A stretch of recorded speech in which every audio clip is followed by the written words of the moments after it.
Be me looking for some radiator hose for my Integra. Walk into O'Reilly's and go up to a guy at the counter. Mid-30s looking white guy with a blank look on his face, just stares at me and doesn't say a word. Ask him if they stock any coolant hose that's about 1 inch and 3/8 diameter or so. Oh, like on a big spool or something. Well, let me just show you what we have. Takes me back to the warehouse and the place is a fucking catastrophe. Shows me the area where they keep the coolant hose.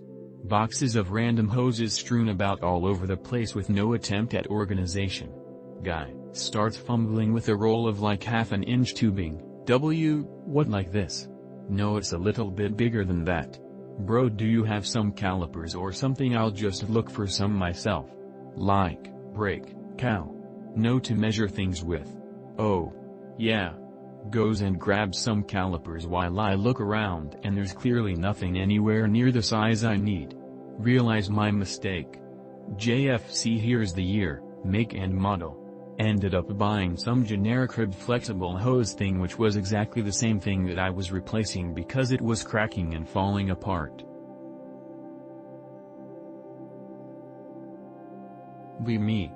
Touristing Burgerland. Get a loaner 4Runner buddy had. Starts shaking, bad you joint. Whatever, let's go to car parts store. See CarMax out of Airbnb. That must be where my U-joint is. Walk to CarMax. CarMax is full of retards, overpriced jelly bean cars and retards. No U-joint. Buddy takes me to AutoZone. Also full of retards, but they find U-joints. Buddy is dumbfounded after I replace the U-joint with a claw hammer and a random stick in the parking lot. Anon, nobody fixes cars in parking lots here. Eventually see people fixing cars in parking lots. All Mexicans. Listen, burgers.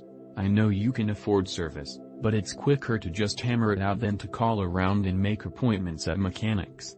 You don't even need a jack since drugs are tall enough to crawl under.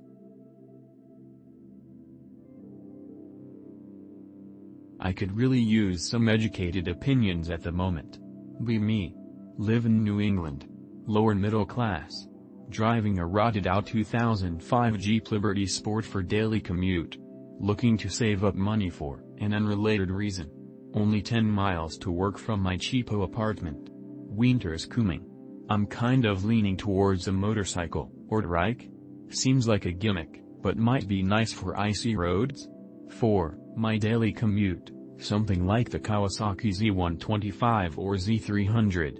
I have my motorcycle learner's permit, but have only done a little riding on a buddy's Honda Gram. Is it pants on head to think about commuting to work on a motorcycle over the winter? I fully expect to dump $1,000 or so on good quality gear to keep from freezing, but I'd be saving enough compared to a car that it's still worth it if I go slowly and remember not to snatch at the brake. Could a beginner reasonably commute to work over the winter like that? Or am I asking for brain injury?